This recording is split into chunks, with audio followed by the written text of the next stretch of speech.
is a member of the MiceChat Podcast Network. MicePod.com. The podcast that's nearly the same as all the others. Warning, this show contains childish adult content and is intended for immature and mature audiences. Listener discretion is advised. The views spoken are ours and ours alone, not those of any other brother. If you're easily offended, we strongly suggest finding another podcast. Everybody neat and pretty, get on with the show. Please stand clear of the doors. Por favor, manténganse alejado de las puertas. Let's put on the show. Growing older is mandatory. Growing up is optional. Dis After Dark, the podcast that's nearly the same as all the others.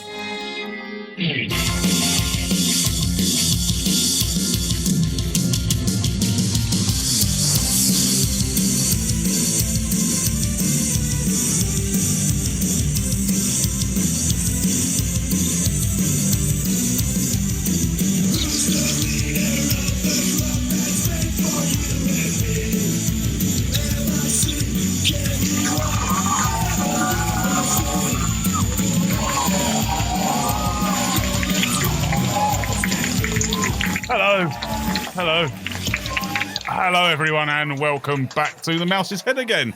I'm Paul. I'm Nick. And I'm Paul. And it's just the three of us again today, gentlemen. So, welcome back, everyone. How are you all? Doing good. Good. That's what I like to hear. Right, gentlemen, what are we drinking? I feel winter chill in the air, so I've gone for winter Pimms. Very nice. Lemonade, slightly warm. How traditionally English and Epcotian of you. Thank you very much. Mr. D. I'm the designated driver tonight, so my Disney connection is Alice in Wonderland, the Mad Hatter's Tea Party. I'm on a mug of tea here. Again, we could go down the Epcot connection. Is it Twinings? No, I think it's Builder's Tea. Disneyland Paris, of course, as well. Yeah. Or Disneyland. Yeah. The rides and the teacups. There you go. All the parts. Multiple connections. I'm probably going to hazard a guess it's in a mug, though. It is in a mug. It's in a Disney mug. That is another Disney connection. That'll do. One that I brought back from Florida from last year. There we go. Well, last time I had Adnams Broadside, I gave it a Pirates of the Caribbean theme. But I've decided to even go even more tenuous with the same beer this time and not use the same link twice. Given that the last couple of bands playing at the Eat to the Beat were someone from Styx, who had a track called Come Sail Away, yes, and Christopher Cross, who had Sailing, I've gone for Adnams Broadside. And it's a lovely golden beer, so cheers, and welcome back to the Mouse's Head, listener. Cheers. Yeah, thank you for joining us. Right. Should anyone want to join us or send us notes, how can they get in contact with the Mouse's Head here? Well, of course, they can visit our website at www.DisAfterDark.com, or they can email us at podcast@DisAfterDark.com. You can also find us on Twitter at DisAfterDark and on Facebook at facebook.com/DisAfterDark. And at the end of your show notes, I wrote, and they can always find us at MiceChat.com, but you didn't read that bit, did you, Paul? No, I was looking at it a bit like a deer in the at the end of the headlights. show notes. I know, I did. I was looking at it and I thought, that's new. And you can also find us on Instagram, Pinterest, YouTube, and MiceChat.com. Right. Yeah, that's it. So that's how to contact us if you really, really want to. And a few people have, which we'll be coming out with later. In the meantime, straight on with the show. No guest today. A view of the news with Dis After Dark. Bam, bam, bam. And there's the broadside for you. Right. We've got to make this last today because we haven't got a guest. So, gentlemen, how much news have you got for me? Well, I mean, I've got some news, and I'm sure Paul has got some news, and I'm sure yourself has got some news. Yeah. And I believe that, Paul, you actually have a film with you. Yep. As well. Yeah, I did. And I do as well. So we'll come to those at some point. I'm sure that will help drag the show out. I'll try and find a review jingle before too long then. Get the old film music, the Barry Norman music. See if you can get that. Oh, okay. But I mean, if you want to start traditionally, we'll start with news. I'll start first. I actually have some news from Disney, and I have some from Universal even, not the other thing that sounds slightly rude. So, which one would you like to hear first? Go Disney. Go Disney. Disney. Okay. So we've recently been talking about the glow to the show ears, haven't we? Yep. We mentioned it a few weeks ago. That's right. I don't know if I reported back on it when I was in Disneyland Paris, but I reckon there was probably about 20 or 30 pairs on the night that I went to see Disney Dreams. Mm-hmm. So, not really taken off. And I did look at them. They were cheaper than I thought. I think they worked at about €19.99. But they didn't fit my head. I haven't got a particularly big head, but obviously not big enough for one of the ear hats, so that was a bit of a shame. And what is quite clever, I will give them this, is that they sell them in some of the shops, but also during the wait for the parade, they have people coming around with trolleys flocking them as well. So that's quite cool. But they recently launched in Florida, and that's what I'm talking about tonight. And what they've done is, as well as having them working with Dreams, is they also now interact with the Osborne family lights. Okay. Right. At Hollywood Studios. Now, I'm familiar of what that the Osborne lights are. I've never actually been able to see them when I've been out there. I've always been out there too early. So I've never seen them in person, but they are very impressive. But I think what is clever is it's giving them another purpose. And I think that's quite key when you're trying to flog merchandise. Unfortunately, with Disneyland Paris, the only thing that those ears will interact with is Disney Dreams. But when you've got other events that it's going to interact with, I think that's when it's going to be really worth your while getting them. So I think the fact that they're trying to incorporate it with other events at the parks means that I think it does really have the potential to take off now. Excellent. Yeah. They seem to be trying to apply it. Will the same hat? I wonder if the same hats will work with Dreams. That if you then bought them and wore them over to Disneyland, they would work with World of Colour. And then do they? If any of our listeners know if the World of Colour glow with the show ears work cross coast, we'll find out if they work cross continent. Mm-hmm. Wow, that's a good point, actually. Yeah, I wonder if they do, or you have to buy, would you end up with 3 sets of glow with the show ears? That is a very good point, actually. Yeah. I'm not sure how I'm guessing the technology kind of works a similar way to, for those that remember Pal Mickey. Yeah. I'm guessing it must work on a similar kind of frequency to that to be able to interact. Why did I get rid of Pal Mickey? I don't know. Yeah, I really don't get it. Because they could have expanded that into the Phineas and Ferb and that type of adventure. Yeah. Even Sorcerers of the Magic Kingdom. I'm sure Pal Mickey could have integrated somehow. Well, I mean, for just in case we have listeners that don't know what Pal Mickey was, we discovered Pal Mickey on our first trip in 2007, and Pal Mickey was a small to medium-sized cuddly Mickey doll, which talks. But what made it special was it didn't just talk and tell jokes or things like that you might get in a Disney store or something. It actually interacted with the park. So Pal Mickey, if you pressed a button in certain areas, could tell you what the ride times were currently for certain attractions, or would offer you tips while you're walking around. There's only a 5-minute queue now, Pirates, now's the time to go, and everything like that. And we'd do other things as well. So it was a fully interactive... I don't know what that was. No, that's a new one. But it was a fully interactive cuddly toy there. And I think they retailed for about $50 or something, and but you could also rent them for the day as well if you wanted to, for about $15. And we debated about getting one when we was there, and in the end didn't, because we thought we don't know when we're going to come back. Then when we did come back 3 years later, they'd stopped selling them, but the technology was still alive. So we managed to get one second hand and take it with us, and it still worked to an extent. But I think that you could see they were trying to shut the systems down, and it's just weird. It seemed to last about 3 or 4 years in total, and then was redundant. It's a shame. It was odd. I don't know, if it was a cost measure, but I can't say it would have cost that much to run. Very strange. Yeah, It's such a shame. Given the sort of latest technology, you think that would be one that would come back again? Yeah. Maybe in a more sophisticated format. Now they've got the technology improved. Maybe we should start that as a campaign. Yeah. When that voice came on, I thought that was like Pal Mickey's Revenge. I was like, The ghost of Pal Mickey. yeah, bring me back. Oh dear, I don't know. So, yeah, strange.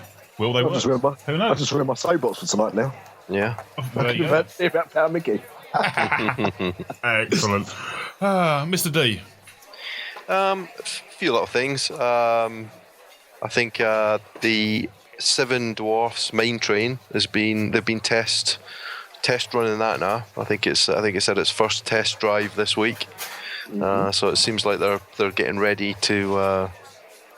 Well, I don't know when soft open is going to be, but it can't be that far away. You wouldn't think. No. I reckon they're putting wait until after the holidays. Yeah. No one did. Like they're probably wait till it starts to get quieter again. Mm-hmm. But yeah, I mean, it definitely sounds like it's a step in the right direction. Yeah. It'll be open by the time I get out there. Oh yeah, definitely. I think that's a given. To be fair. Yeah, excellent. Oh, dear.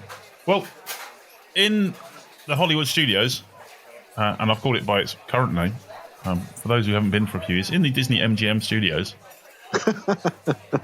at the entrance there is a Sid Cahuenga's, one of a kind, the collectibles shop.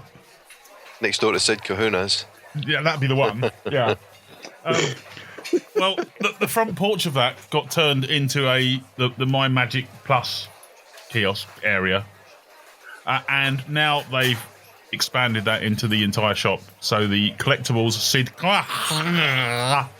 shop is not there anymore. What? If you want to buy your collectibles and your one-off items, it's in the AFI shop, which is at the end of the backstage tour. Oh, right, they've moved it then. So, yeah, if you want to buy any... Have you bought anything from that particular shop? No, but I like looking. They got some nice stuff. I love looking, and then you think, oh, wow, they've got, like, Harrison Ford as Han Solo signed photograph. Fantastic. I'm not paying that much for it. Yeah. Maybe we're just not as starstruck as some people. It's like, I've got to have a piece of paper signed by Harrison Ford. I mean, it was a really good shop for that kind of thing. Right? I mean, yeah, the prices were a bit crazy, but then, that kind of market for things like that, you can understand it. But yeah, what a shame. I really like that. That kind of goes back to what I said at Disneyland Paris a few weeks ago about the identities of the shops. Yeah. All being very samey. That was one of those shops that was a complete one-off across the whole park.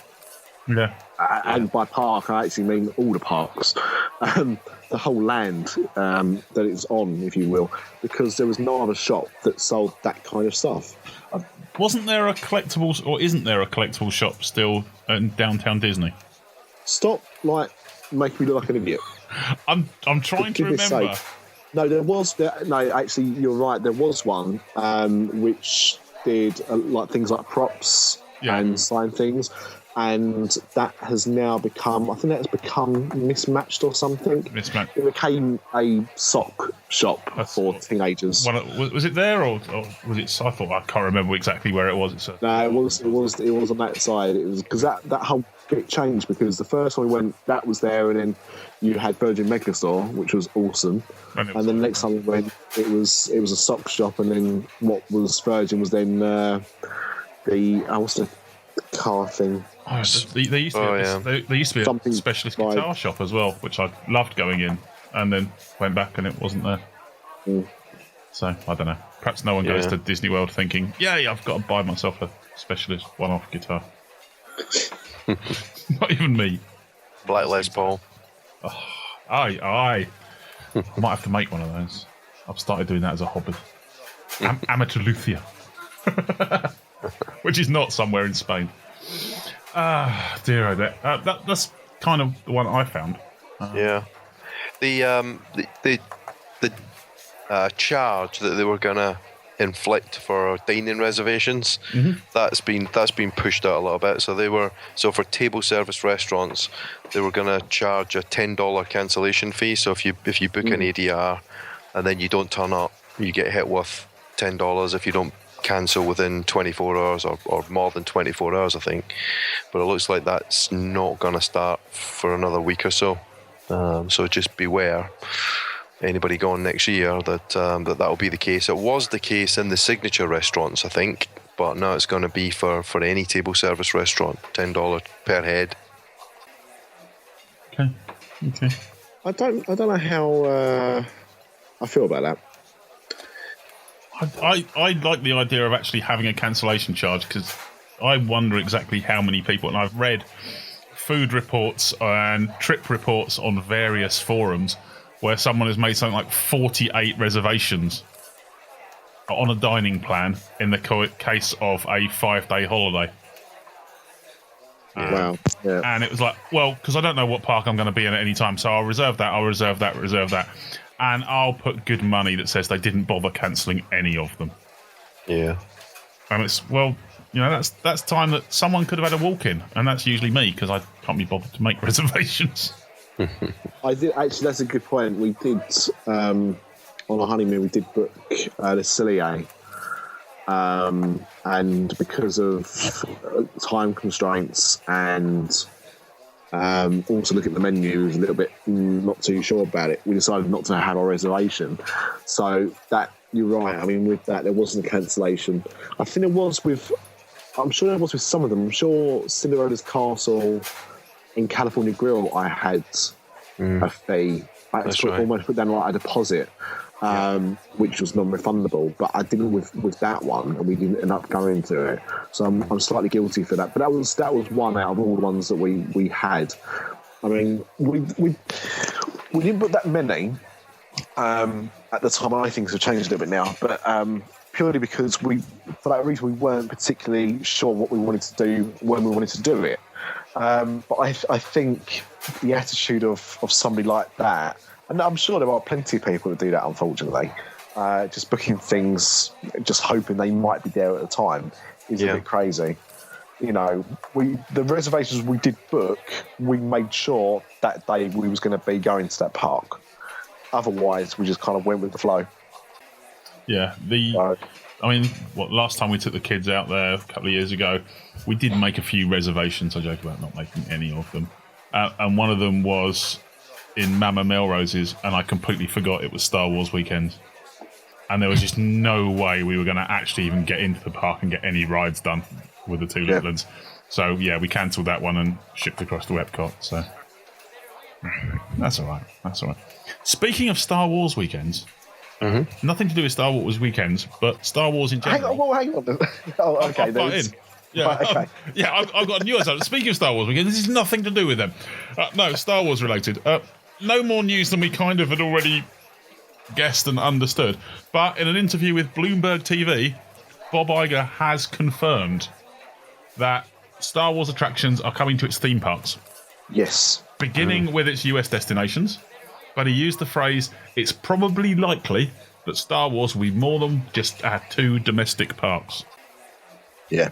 So, doing a little victory dance. However, it's kind of nothing new. We kind of knew it already. Yeah, but no, I think you're right. I mean, I saw that.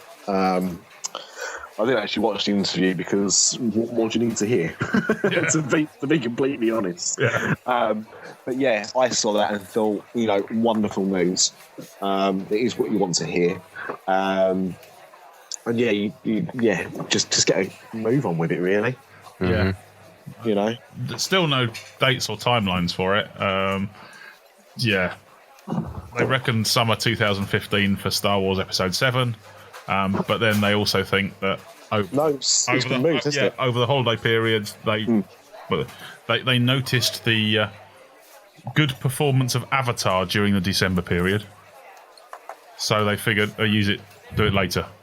I like the way they've used that analogy when really it's the fact that they've just sacked the original script consultant or script writer and got a new one in. But like, nothing to do with that delay. Actually, I reckon it's even almost getting someone from Disney to actually like say, well, Avatar had a strong performance, so that's justifying us putting it in Animal Kingdom. And look how well Tron Legacy did in the same time style. Oh, we didn't put that in the book. Yeah, which came out the exact same time of year as almost to the weekend that Avatar did the previous year, and did about domestically quarter the business. Yeah, or something. Yeah. If that, pretty didn't do that. And let me point out, Tron Legacy actually made money. It's fine. It did about 500 million. It wasn't a flop. It wasn't John Carson. It wasn't Lone Ranger. Yeah, actually, on the Star Wars front and dates and everything like that, last weekend, I had a conversation with a couple of friends of mine that were over and my wife about Star Wars. And she said to me, "Oh, when do you think the new Star Wars film will come out?" And it had just been after they announced the change of release dates. I said, "Oh, I think it's the 8th of December 2015." And she went, "All right, but when's it really coming out?" As if I just plucked a figure out of the air for no reason. Then bearing in mind, okay, she's seen the 6 Star Wars films that everyone has seen. You know, the ones they've actually made, right? Yeah. Mm-hmm. And she knows this one is Episode 7.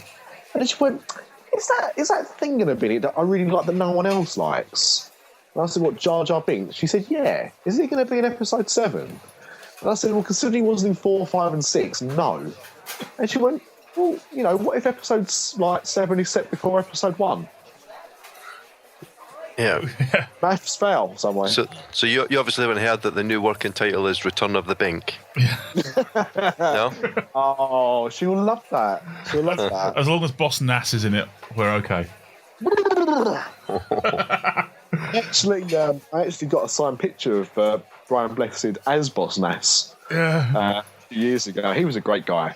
Really nice guy. One of my favourite services to meet.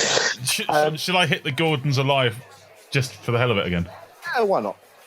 Gordon's alive? Because he gets a mention every now and then. So. Yeah. It does. That Brian Blessed theme park's still not anywhere near it's being completed. Blessed Land. Blessed Land. Actually, that sounds like a completely different theme park, doesn't it? Yeah. Ned Flanders approves. So, going off, we've had a lot of Disney news for a change. It's really good. But you're going back to the rival park in Florida, of course, Universal Studios, the main one.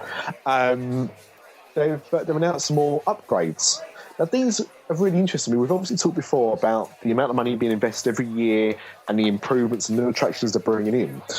But they've announced, or there's permits for new projection systems on the Simpsons ride, as well as Harry Potter and the Forbidden Journey, sorry. Wow, that needs an upgrade already?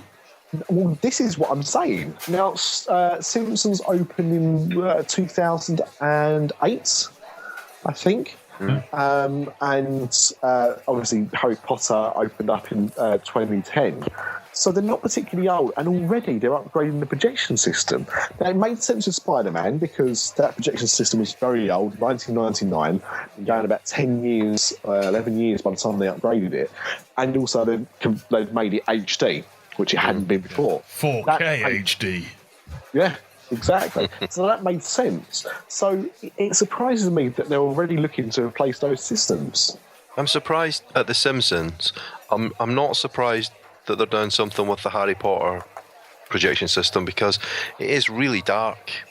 You know, I don't know if you've noticed that, but you know, when we saw it the first time, we didn't really notice it. Then we went back again, and you know, just really dark, and it definitely needs some work. It's a great ride. When you went back again, well, yeah, he's just rubbing it in now, isn't he, Nick? Hey, look, I've been on it. I went on it twice myself. Oh, right, okay, just me then. No, sorry. It's just you that's a loser here, yeah. But to be fair, Paul, it is called a dark ride. Yeah, I know, but still. No, I will vouch for that as well. it is a very dark ride. And if that's the reason for the upgrade, I'm all for it. With The Simpsons, The Simpsons is one of the, I think because of how vibrant the animation is, possibly, but it's one of the better 3D attractions I've seen. Yeah. In that, it's not 3D, is it? It's motion simulator. No, it's not 3D. No, it's not 3D. No, unless maybe that's. Are they going to upgrade it to 3D? Well, I don't know if you'd want to. Really. Well, actually, I suppose with Star Wars, I don't. He didn't say they'll convert it into 3D, so it's just me being an idiot. But I mean and that's probably explains why it's so vibrant. It's not in 3D. It's not dulled down. Yeah. But it's very. It grabs the attention. It's very colourful, very bright. And all right, I went in 2010 to see it, but it's only a few years past that, and I can't see how it degraded to a point they've had to upgrade the system. So unless maybe, as you pointed out with Spider-Man, if it wasn't 4K when they installed it and they're looking to upgrade it to 4K projection, kind of makes sense, I suppose. But that's the only thing I think that would make it worth their while doing. Very strange. Yeah. Spending lots of money, though, aren't they? Well, yeah, that's it. Maybe it's a case of, well, we've got a bit of money in the back burner. What should we do with it? It might be might use it or lose it kind of play. It'd be nice to see them upgrade and soaring over California. That badly needs it. The projection system. Yeah. Is it the projection system or is it the actual screen? Yeah, I don't know. But it needs a good clean. Yeah. Just get a bit of lens cloth on it. Be fine. Yeah, spit and polish. Yeah. I think is that enough news? I think that maybe. We've used ourselves out. Yeah, I think that's all my news. Oh, fantastic! See, I hadn't planned on the film review, so should we go straight into that, or should we do the championship first? So, I didn't know what the listeners wanted. Yeah, well, no one has complained about it yet. But then I hadn't noticed a drop off in the figures either, so I don't know. Tell you what, gentlemen, you've both been to the movies. Flip a coin, see who goes first. See, I found it. Oh, excellent! It's only 58. It's only 58 seconds, so yeah. Go on. What movies have you been to see, guys? Well, I have been to see a Disney film. Yeah. Paul, you've been to see a documentary. Yep. I don't mind. Do you want to go first, or let's go documentary first? Okay. So, I'm gonna wait for that music. Yeah, go on. You got 20 seconds left. So, yeah. You've been to see. Okay. You've been. I know. It's great. Isn't it? I want pickled onions to do this segment as well. Oh, that'd be good. Yeah, get some popcorn ready. Oh, I don't know. Anyway, that's enough of that. There we go. Okay. So yeah, the movie that I went to see was called Blackfish, and it's basically a documentary about a killer whale, and it's one of the killer whales that you see in the Shamu show at SeaWorld and Universal. The killer whale is actually called Tilikum. That's its name, and you couldn't. It's quite a kind of sober film. It talks about the history of Tilikum, and the whole background to it is there was a trainer killed at SeaWorld a while ago. But the tragedy of Dawn Bront show. Yeah. And the documentary actually goes back in time to how they trap the killer whales, take the baby killer whales away from the mothers, which is totally alien to how killer whales actually exist in the wild. So the babies stay with the mother for the whole of their life in pods, but they take the babies away and they put them into parks like SeaWorld. And it's a very anti-SeaWorld documentary,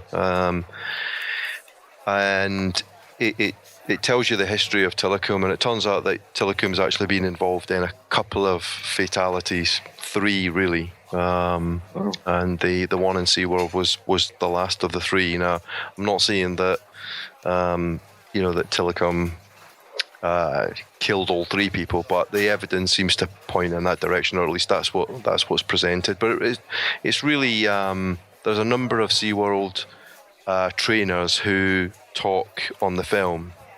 And current SeaWorld trainers or kind of ex-SeaWorld? Ex, yeah, all 4 of them I think are ex. And they kind of talk about their experiences and what they saw and what they heard. And at the end of it, you're left feeling, quite dubious about SeaWorld and some of its practices. Now, I guess everybody's got to make up their own mind about it. And they're presenting one side of the argument. Allegedly, they asked SeaWorld to comment on the movie, and SeaWorld declined. And it just, it doesn't portray SeaWorld in a good light at all. Well-made movie, quite grim in parts, particularly when they don't go into any graphic details about the accident, but there's enough there that you could tell it was a terrible accident, quite traumatic for the people who witnessed it, and people did actually witness it. And just a lot of other information about SeaWorld and how they handled it, and some of the things that they said and did, I guess, were being disputed by the documentary. So I tried to keep an open mind, try to remember that this was one side of the story, but certainly, coming out of it, I was left with some doubts. And we were quite lucky. The film was actually hosted by the Born Free Foundation, okay. And that's Virginia McKenna, so Born Free, the Lions, and she was actually there. In fact, she was sitting right beside us. Not that we're BFFs or anything like that, but we did say hello. But they also had her son who runs that foundation, and then they had one of the 4 SeaWorld trainers there. And at the end of the film, or after the film, she did a Q&A session, and it was quite interesting. She spoke well and put her side of the argument across quite well. And then the next morning, they were actually on BBC Breakfast TV talking about the film. So, well-made film, well-made documentary, quite sobering. Leaves me in some doubts about whether I would go back to SeaWorld again, I think. That's what I was going to ask you, actually, because I heard about this documentary a few months ago, and I'd kind of followed it ever since, waiting for it to come out in the UK. And so I was quite interested to see it, and obviously that was my thing, was I wonder how I feel afterwards about going to SeaWorld. And the fact that they haven't commented on it, I think, is a shame. And I wonder if it's because they just don't know what to say. Yeah. Yeah, I mean, I guess it's also, I don't know if the investigation into the fatalities concluded. I don't think it has. So I guess they've got ongoing legal proceedings, so they're probably being very, very cagey about what they say in public. That's very possible. Yeah. The litigious society. Mm-hmm. Yeah. No. So a bit of a different movie, serious movie, but interesting. Well, there you go. You can't say we don't ever cover SeaWorld. There you go. Yeah, I'm sure we'll cover it in a positive light at one point. Yeah. Now, that was recently shown in America on CNN. Right. Actually, okay. So a lot of people on cable were able to see it, and as I said, I've been keeping an eye over in the UK to see when it was being released. I think it came out on DVD last week for those interested. However, I then found, absolutely by chance, actually, more than anything else, that it's actually on in the UK this week on BBC 4. Right. In the UK, I think it's on Thursday night, which will be the 21st of November. Okay. At 9:00, it's part. I think it's part of Horizons or something. It's not actually. It's called Blackfish, but if you're looking on a TV guide, it might say something else before saying Blackfish or whatever documentary strand it's being shown as part of. And it's an hour and 20 minutes or so, an hour and a half. So it's going to be a similar length to what you saw as well, Paul. Yeah, that's about right. Yeah.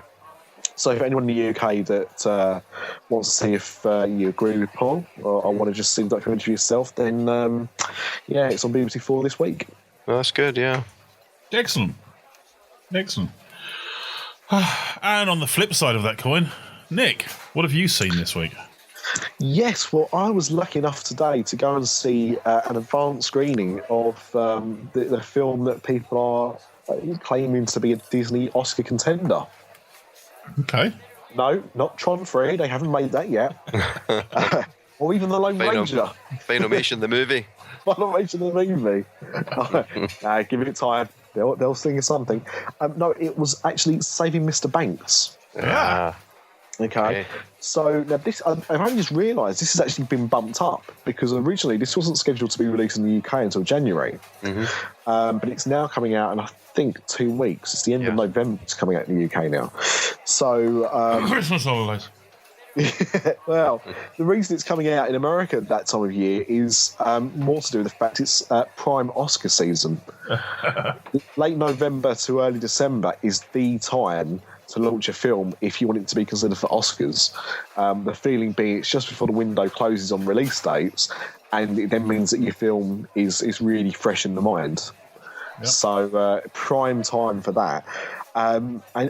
So obviously I'm sure most people are aware of the story, but it's Tom Hanks as Walt Disney and Emma Thompson as P.L. Travers, who was the author of the Book of Mary Poppins.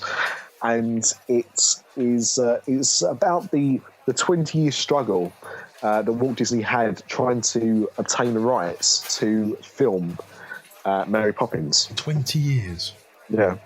His daughters were reading it when they were children, and he promised them that he would make a film version of it. And he tried every year for 20 years to get the rights and failed. So the film is really about the obviously successful attempt that they had. It's got a good cast. Not everyone is famous in it, although it'll have a lot of people that you'll be able to recognise some things if you wouldn't be able to name them. So people like BJ Novak, Bradley Whitmore. No, I wish. Jason Schwartzman as well. They play the Sherman brothers, BJ Novak and him, and they're very good.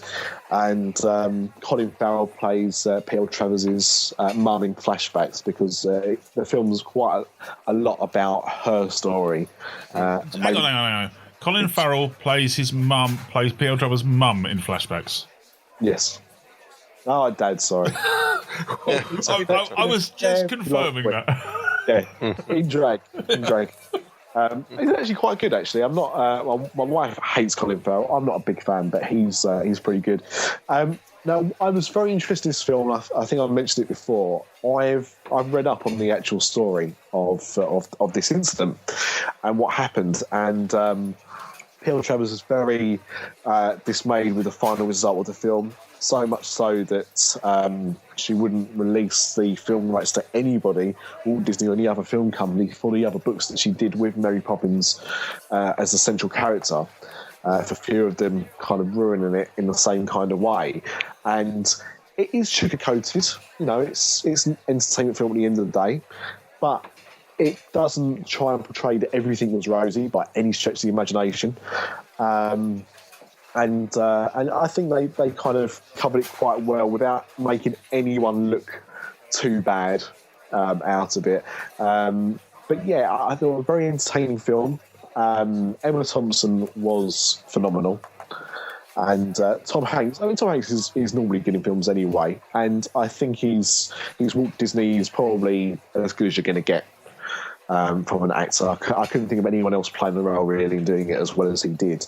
But it was, it had some very light-hearted moments in it, some quite tear-jerky kind of things, absolutely ideal for something they're trying to promote with the Oscars, and was really entertaining. It's not your typical Disney film at all. In fact, it was co-produced with BBC Films. I saw in the credits as well, which I thought was quite interesting. But yeah, I mean, I do recommend it. I definitely recommend seeing it. It's an entertaining 2.5 hours. 2.5 hours? Yeah. Definitely want to see that when it comes out. It's on my list of things. Yeah, I mean, the thing is, it's not really a kids' film. The kids aren't going to get much out of it because it's grown-ups talking. So it's talk down to kids, but it's very much a grown-up talking kind of film. So they're not going to get too much out of it. But yeah, adults definitely, and anyone that loves Mary Poppins, it does make you think about it in a different way, I think. So it's good. Is it an Oscar contender? Who's the Oscar contender? Would you say, Nick? Emma by far. Yeah. Emma Thompson. Yeah, she was just great in it. I think people are talking about Tom Hanks. I don't really see it. I said he was very good, but I just don't see there was enough of the role that he would do. They're talking about Paul Giamatti. He plays her driver in California, and he's quite pivotal to parts in the film. They obviously get quite a strong relationship going during the film, like strong friendship, and I think people would talk about him as like best supporting actor or something. Yeah. Personally, I don't think he did enough. He's again a very good actor, but I've seen him do more better in other films. Yeah. But I do think possibly a nomination for best director. I can potentially see that. As I said, it does feel very much like an Oscar contender in the kind of things that they go for. So I think that's what they've gone out and made, is a film with that in mind. It's not going to win anything for best original song. I'll tell you that much. Did that shit sound about 50 years ago? I guess technically they're not that original, but no, not anymore. Do they actually show? Do they get up as far as the actual filming of Mary Poppins? You don't. Or do they go as far as that's it? We've got the rights. Story over. No, I mean it does not to kind of end it, but not to kind of spoil the ending. But it goes up to the release of the film. You don't see the production of the actual film, but obviously a lot of what you see is the discussions with the Sherman brothers about the songs, because she did not want any musical numbers in it at all. She kind of lost that battle, as I think you can see. And so it's quite funny seeing her reactions to the songs and everything like that. And also about some of the casting choices. She was very much against, I don't know if this is for entertainment purposes or legitimately she was, but she was very much against the casting of Dick Van Dyke. And there's a nice little joke in there about, I think Disney declares him as a genius. And she says, Olivier, Guinness, these are geniuses. He's obviously not up to that standard. She must have already heard his Cockney accent. I guess it led to that. And there are some very good Disney in-jokes in there as well. So fans of, long-time fans of Disney will get little things in there. Very nice. And it's one of those lines that is completely off the cuff and probably goes over the heads of most people when they see it, because it was such a short, simple exchange. But there's a very short, few seconds scene of her holding a plush Winnie the Pooh. And she just shakes her head and says, "Poor A.A. Milne." And it's things like that, and that's what I mean. Like they've sugarcoated as much as they can do, but at the same time, they've not tried to pretend that this woman was really happy to sign off the rights to a character that she loved and just kind of rolled over. It does kind of look at what didn't go right, and there was quite a lot that didn't. So it's a good film. It's a good film. Yeah, looking forward to seeing it. A couple of weeks. There's a couple of other films been filmed actually at Magic Kingdom recently, haven't there? One completely cowboy run and gun shooting. Guerrilla filmmaking. Bit of a horror, I don't know, horror thriller, something or other. Psychobabble type. This is Escape from Tomorrow you're talking about, aren't you? Yeah. Mm-hmm. So that's been filmed kind of surreptitiously, and Disney, I don't know what they're doing about that one. Whether they're actually, No, absolutely nothing. It's quite interesting. I've been following this as well, and it came out about a month and a half ago, I think, on a limited release. And I actually heard the director being interviewed on a podcast, and he was saying, you know, up until it was being screened, he was waiting for the cease and desist from Disney. Yeah. But the reviews that have actually come out from it have basically said Disney have got nothing to worry about. No. Like, it's just not a very good movie, and for that reason alone, they just thought just let them go on with it. Whatever. I suppose the thing is, as soon as Disney jump in there and go, here's a cease and desist, you're giving the film publicity. Yeah.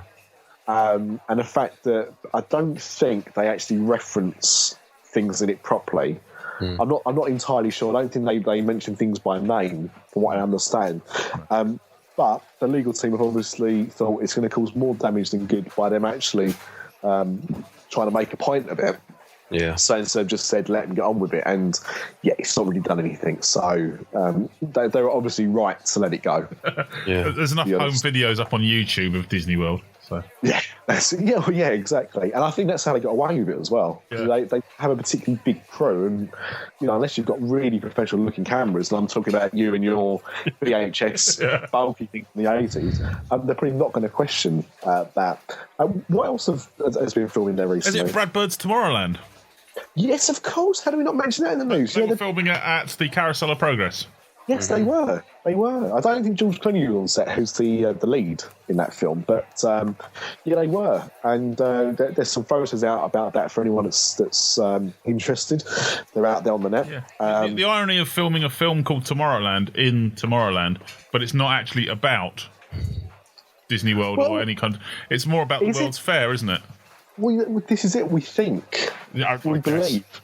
No one knows anything really about this film. That's kind of the problem. They're trying to keep it so secret. But yeah, I think you're right. And of course, Carousel of Progress wasn't a World's Fair, so that kind of would make sense. And also, it's a nice, chilled out shoot because it's so well air conditioned in there. Yeah, just said before. So you know, why not? But yes, that's obviously been going on as well. To be honest, I'm still waiting for the languishing Jon Favreau Magic Kingdom film. Yeah, not heard much about that. No. Well, I mean, they announced it all a few years ago, and it's all been a bit quiet since. I don't know if they're going to try and tie it in with Kingdom Keepers, or apparently it's still happening. It's definitely still happening, according to him, but being very slow. I'm still waiting for Mr. Ben the movie. So you've got a long way for that. Yeah. What about the Haunted Mansion remake, the Del Toro one? Yeah, that's all going to be quiet as well, actually. Yeah. Kind of hit a hiatus. Yeah. Apparently they can get Eddie Murphy to come back and reprise his role. Let's hope he has a. He doesn't. As politely as that. Unless, of course, they go back in time and get 1980s Eddie Murphy, where he was still entertaining and funny, then, yeah, bring him back. But otherwise, don't bother. Yeah. Just say that. Other African-American comedians are available. And they're much funnier. So. Yeah. Chris Rock, we're looking at you. I don't know. That's a lot of movies. Yeah. That's a big movie talk. We may as well just had this as the movie special. Yeah.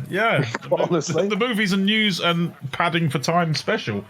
Yeah. I think, actually, before we go into some sort of football championship challenge, we should let the pub singer do his thing. Why not? Yeah. Are you ready, pub? Yeah? Take it away. Make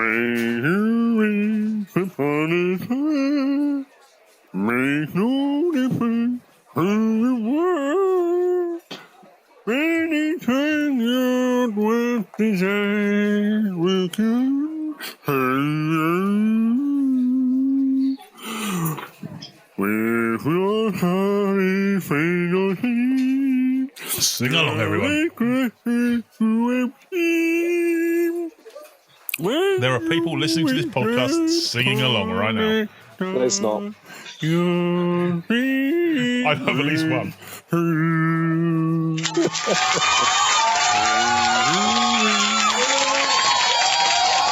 I Well, I think I've discovered his identity.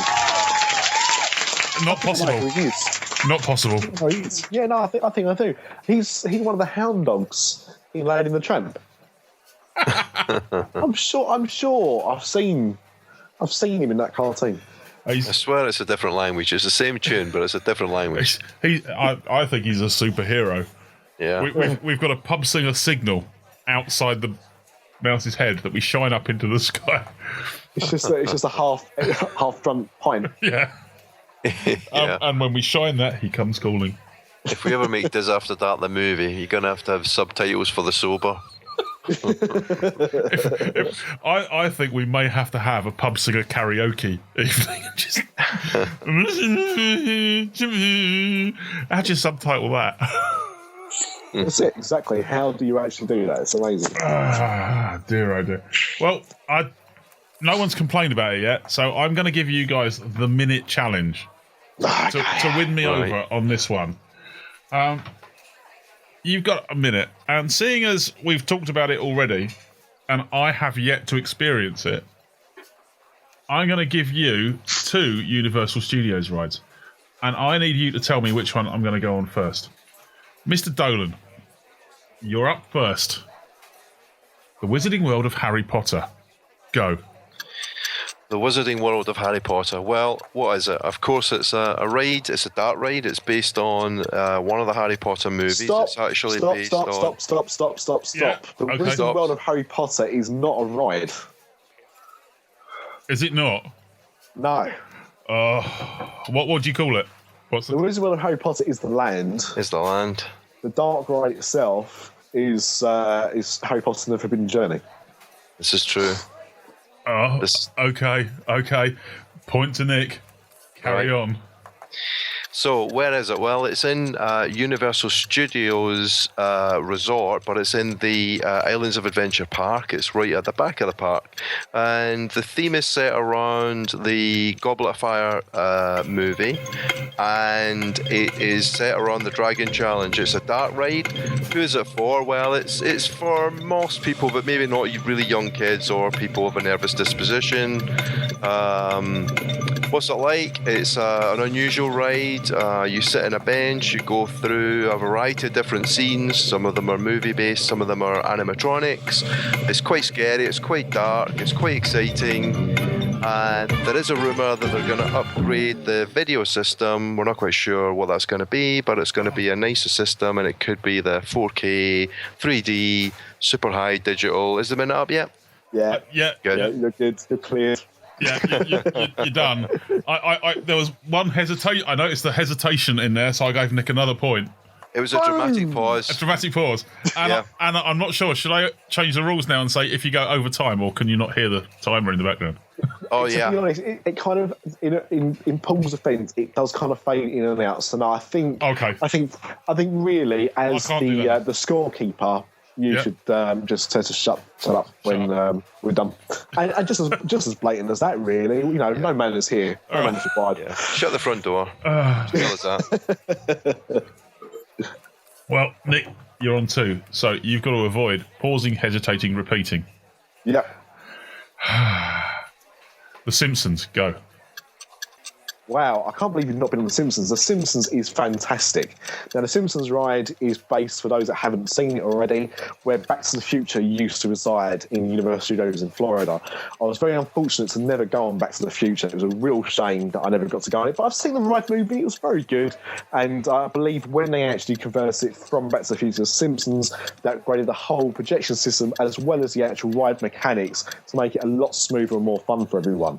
So The Simpsons ride itself, it's a 3D animated film, and by that I don't mean you need to wear glasses for it, but it's in 3 dimensions, like that Halloween episode of The Simpsons when Homer gets to get out into the real world. It's a very fun ride for all the family. It's also got stunning effects as well as shaking about movements and everything like that. It's very funny. It takes the Michael out of other theme parks around the world and other attractions. It's very fun for all the family. I recommend it for anyone, really, whether you're a fan of The Simpsons or not. Pretty good. Did you Very notice? Good, though. You have the right of appeal, Paul. Did you notice any hesitations or deviations that you want to claim? No, the only one there was a little bit of repetition about suitable for all the family. I think you might have said that twice, but apart from that, it was a good performance. I think you're right there, so I think you've got me there. There we go. 2 points. 2 points to Nick. 1 point to Paul. Him to the in the post. bag. Yeah. One, but a championship. Not many people would expect a winner there, but won by The Simpsons over the Harry Potter Forbidden Journey. Yeah. To be fair, they're both very good rides, but I mean, I personally, I would say that the Harry Potter, because of the uniqueness of the ride, would edge it for me in what I prefer to go on. But that's how the game is played, unfortunately, people. And the chance of me going on only one and not the other while I'm out there. Yeah, you got to do them both. I'm not going to go, well, actually, no, Nick won that one, so I'm not going on Harry Potter and the Forbidden Journey. Well, I'll tell you what, good luck for you for not doing that. Do you reckon the Malabys would come down and beat me to a pulp? Quite possibly. Yeah. I'm bigger than him. The only thing I've heard about The Simpsons negative is some people, if they don't like motion simulators, they can make them feel a little bit cheesy, but a little bit queasy. But it doesn't bother me, and I think it's a cracking ride. Not for me. I mean, I think we went it 2 or 3 times. I really liked it. Really good humour. Like The Simpsons would be. That's a 2-1 win to The Simpsons on that round. I'm getting the hang of this game now. I don't think I'll make it a ladder. I'll just throw 2 out there. Make it. Glad you're getting the hang of it. That's good. To be fair, Paul, you were very good the first week, and you were good this week. It's just, there was just a couple of plot points I was able to pick out. There we go. Yeah. Nick, it's a fair call. Did you have anything you needed to get off your chest this week? Well, you know what? I have something which even ties in with the theme of tonight's show. In that case, wait up.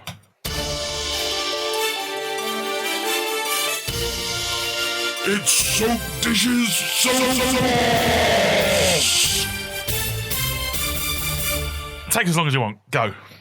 Now, we've already talked tonight about Disney films coming out, such as Save Mr. Banks. We didn't mention Frozen, which is coming out on the 6th of December, but that's obviously coming out very soon as well, and actually really good. Had some really good reviews already. However, the next big film after that, and had its trailer debut this week, is Maleficent. Mm-hmm. Yes. Starring Angelina Jolie. Has anyone seen that so far? Yep, saw the trailer, yep. Yes. Yeah. Now, I mean, personally, I think it does look good. Yeah. I thought Angelina Jolie was looking good as Maleficent. She's looking good anyway, but, I think she's ideal for the role. Would you agree with that? Indeed, and if her agent is listening, if she'd like to come into the Mouse's Head to sit down and have a pint with us at any time. Yeah, because she needs the publicity. Yeah, exactly. Yeah. I mean, if Oprah Winfrey can go on about 12 different UK tech shows this week to talk about nothing, I'm sure that, Angelina Jolie wouldn't mind coming on our little podcast. I mean, I don't want to, put her in a place, but she'd make a third replacement if I couldn't get either Fern Cotton or Holly Willoughby. Exactly. So. Now, I mean, I was expecting something a bit different from the trailer. I still think it looked good, but I did feel it was there was too many shots from Sleeping Beauty, the animated film, in live action. I wasn't really expecting that. I was expecting something a bit different. I don't know if that's to throw us off the scent or not, because if you think about Alice in Wonderland, for example, the trailers for the live action Alice in Wonderland made you think you was going to get a remake of the cartoon in a lot of ways, whilst the film itself was almost like a sequel or something, a totally different story. But that's not my gripe with the film. My gripe is actually with someone you don't really see in the film, in the trailer for the film, and that's Aurora. Okay. Or Briar Rose, or whoever she is at that point in the film. Briar Rose. You mock. It's the person playing it, which is, I believe, Dakota Fanning, is playing that role. She narrates, or you hear a voice in the trailer, and she has an appalling British accent. Now, are we talking worse than Keanu Reeves in Dracula? What? Me and the Dracula? That's my generic Keanu Reeves, by the way. I won awards doing that. Yeah, it's very good. Thank you very much. It's better than his own. What? Me yeah, it's slightly Scooby-Doo as well. But yeah, I mean, I don't think it's up to that standard, to be fair. But the thing is, you're talking about the main character. Really, I know it's called Maleficent, but the story is about Sleeping Beauty, and you're talking about the main character in that film really having an appalling accent. Jodie does her accent well, from what I've heard so far, but this is something they really need to sort out. The online forums have been going crazy about the trailer, but more importantly, picking that out as the one thing that really blows in the whole thing. Now, they've got time, if they wanted to, really, to redub the entire voice role for that. Speak in a Californian accent, for God's sake. Yeah, the pub singer's whatever. available for voiceovers. He seriously is. I know, wrong film, but you can get the gist. But yeah, I mean, it's just one of those really simple things. Hollywood, when you're trying to cast for a film, try and pick somebody. There's loads of actresses out there that could have done an English accent, or just have her from somewhere else. Have an English actress. I didn't realise Brian Rose came from England. Not Brian Rose. Oh, right, okay. Brian Rose. Oh, sorry. Oh. I didn't think that was a girl's name. Have you ever seen Sleeping Beauty, for goodness sake? Yeah, I thought it was Aurora. No, well, she is, and she's also Brian Rose, depending on what part of the film you're watching. Really? Yeah. So Sleeping Beauty is about a schizophrenic... it's more to do with her... a schizophrenic narcoleptic. Her family situation at the time. Okay. It's a bit like Sophia. Really? Think of Sophia the First. She wasn't always Sophia the First. Some would argue she's not even Sophia the First now. That's my opinion. Yeah. I think that's just Disney marketing at its finest, to be honest with you.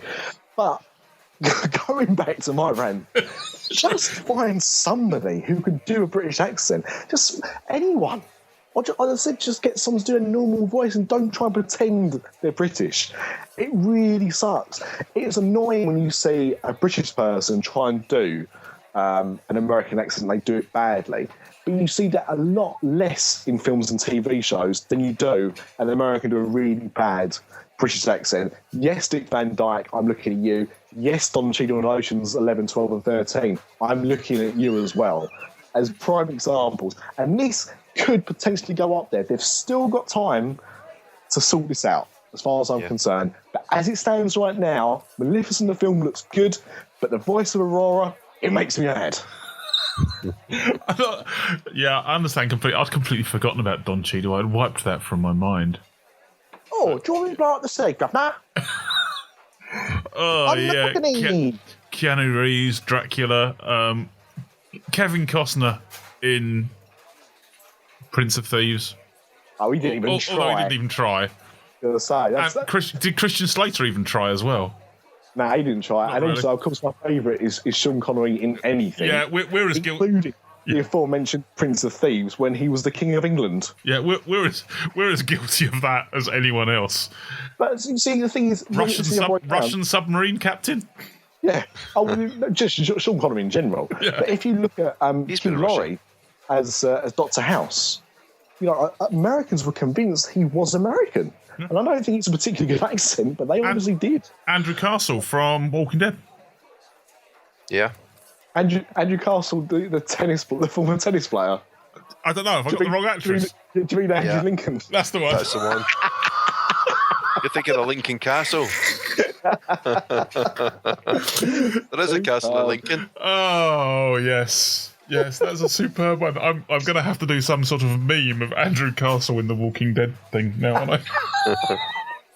And his Strictly Come Dancing outfit. Oh, blimey. If anyone to do that meme for us, they can do it by visiting our website, www.DisAfterDark.com, always into a segue, or podcast@DisAfterDark.com. Yeah, Paul, your bit. And they can find us on Twitter at DisAfterDark or Facebook at facebook.com/DisAfterDark and on MiceChat at MiceChat.com. Yay! And YouTube at DisAfterDark Podcast, Instagram, Pinterest, Bebo, MySpace, eBay. I don't know. And while we're at it, I did want to just give a shout out to Stephen Maxwell. We mentioned on the show before, Steve, you know that, but he always sends us really good news stories about things that are going on, including one that we failed to talk about, which was, I just mentioned it briefly in passing, that Harrods in London, for those in the area, are opening up a Bibbidi Bobbidi boutique in a week's time, as well as a Disney cafe and a Disney store, all going into Harrods. The Disney cafe is a bit naff. We were in there recently. Mm-hmm. It's I mean, there's some painted scenes, but they're like you get those ice cream vans where they got like Mickey. It looks like Mickey Mouse from the 1950s painted on the side of the ice cream van. Well, Harrods Cafe looks a little bit like that. It's almost like they haven't got the copyright to actually use real Disney. So here you go, have a bit of stuff. No, that's my class. Bibbidi Bobbidi Boutique will be quite good for those that can't get to the parks. They've also said there's going to be a night's service in there for Bibbidi Bobbidi Boutique for the boys. All right, obviously, you have the Pirates version in Disney World and that, but so that's a nice little addition, I suppose. A nice family day out if you're in London. So thanks, that Steve. Forgot to mention that earlier. Yeah. I won't be putting my daughters through it because is Harrods still owned by the guy who owns Fulham? I don't know if he owns. I think he might have sold Fulham actually, but still fired. Fired. Fine. I don't know. We'll give it a go. But Disney, stop concentrating. I'll have a rant if I want. Disney, stop concentrating on that and do out the rest of your stores like your proper modern Disney stores are. Yeah, good point. So Zod Harrods. I can't be asked to go to London. Gentlemen, thank you very much for joining me. And dear listener, yes, thank you very much for joining us. Stay in contact, and we will see you all in 2 weeks' time. Don't forget to watch Blackfish. Yeah, and also other podcasts are available, but don't listen to them, listen to us. Yeah, thank you very much. See you guys. Bye. Take care. Bye. Growing older is mandatory. Growing up is optional. Dis After Dark, the podcast that's nearly the same as all the others.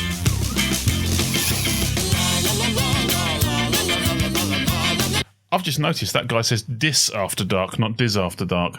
How many years have we been doing this podcast? I've just noticed that. Anyway, thank you very much for listening. We're out.